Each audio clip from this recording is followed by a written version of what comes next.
March 6, 2024. Well, it looks like the Supreme Court outcome on the ballot access for Trump has been pretty well satisfied, as I was predicting before.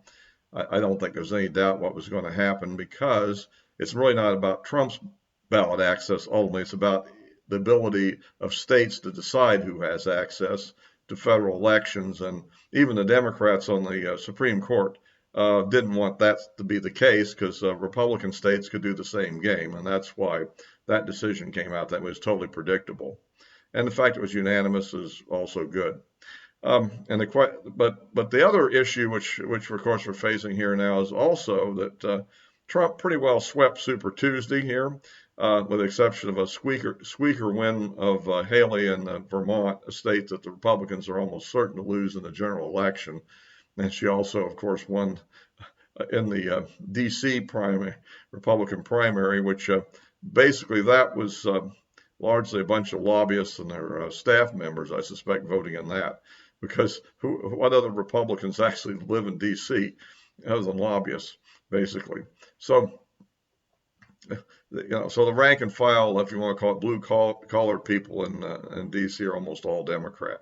So anyhow, so that's kind of the kind of intro to this, but I would like to also then get into the main topic here, which of course is that Sinema has withdrawn from the Senate race in Arizona.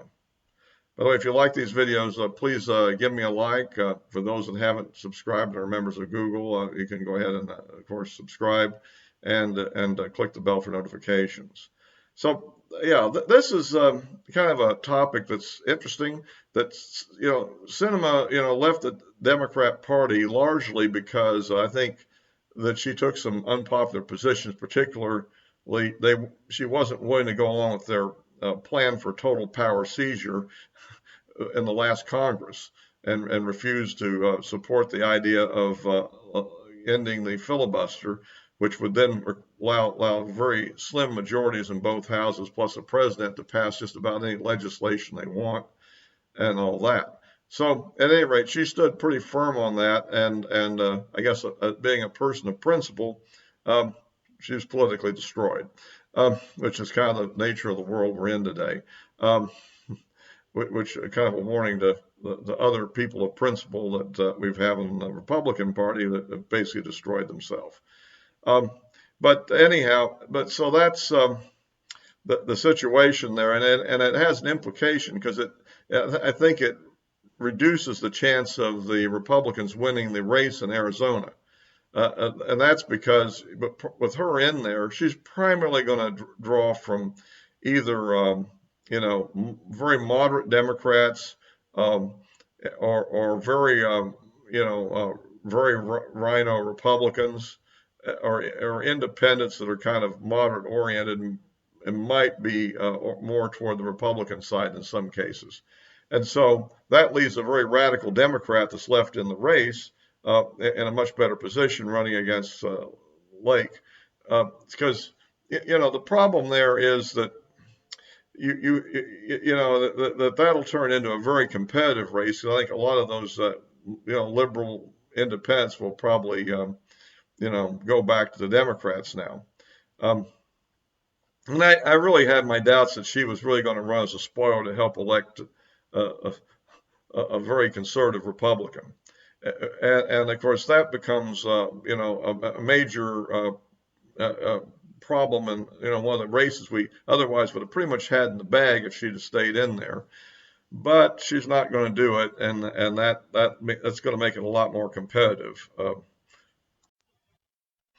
course, Lake has the baggage of her gubernatorial campaign and her kind of Trumpian antics at the end of continuing to fight the thing every which way possible, even though it had about, again, very minimal chance of success. As courts are very reluctant to overturn elections, and although she probably got a raw deal because of the incompetence of the Maricopa County election system and the way it worked, but I think that's kind of one of those.